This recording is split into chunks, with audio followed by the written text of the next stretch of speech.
ઉપલેટાના અપક્ષમાંથી જીતેલા ચંદ્રપાલસિંહ જાડેજાનું ભવ્ય સ્વાગત કરવામાં આવ્યું હતું। રાજકોટ જિલ્લાના ઉપલેટા તાલુકાના ખાકી જાળિયા અને નવાપરા ગામના ક્ષત્રિય આગેવાનો દ્વારા નગરસેવક એવા ચંદ્રપાલસિંહ તેમજ રાજપૂત સમાજના પ્રમુખ હરપાલસિંહ જાડેજાનું સન્માન કરાયું હતું। રાજપૂત સમાજ તેમજ અન્ય સમાજના આગેવાનો, રાજનેતાઓ તેમજ સહિતનાઓ દ્વારા તાજેતરમાં ચૂંટણી પરિણામ જાહેર થયું છે, તેમાં અપક્ષમાંથી નગરપાલિકાની ચૂંટણી જીતેલા ચંદ્રપાલસિંહ જાડેજાને ગામની દીકરીઓ દ્વારા કુમકુમ તિલકથી વધાવવામાં આવ્યા હતા। ગામના આગેવાનો દ્વારા સાલો ઓઢાડી, આગેવાનો દ્વારા હારતોરા કરી સન્માન અને ભવ્ય સ્વાગત કર્યું હતું। સાથે ઉપલેટાના નીલાખા ગામે ખોડિયાર માતાજીને શીશ ઝુકાવી આશીર્વાદ લીધા હતા। હરપાલસિંહ જાડેજા અને ચંદ્રપાલસિંહ જાડેજા આ કાર્યક્રમમાં સમાજના આગેવાનો સાથે રહીને કાર્યક્રમને સફળ બનાવ્યો હતો।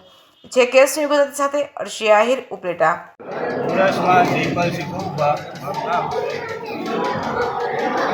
ખાકીજાળિયા ગામ તેમજ ઉપલેટા રાજપૂત સમાજ અને ખાકીજાળિયા રાજપૂત સમાજ તેમજ અમારા ગામના સરપંચ શ્રી ભાવેશભાઈ સુવાર તથા ભરતભાઈ સુવાર તાલુકા પંચાયતના સદસ્ય છે, તેમની હાજરીમાં ઉપલેટા અપક્ષ ઉમેદવાર એવા ચંદ્રપાલસિંહ જાડેજા તથા તેમના ભાઈ હરપાલસિંહ જાડેજા અને ઉપલેટા તાલુકા રાજપૂત સમાજના પ્રમુખ છે, તેમનું ખાકીજાળિયા ગામમાં સ્વાગત સમારંભ કરેલ છે।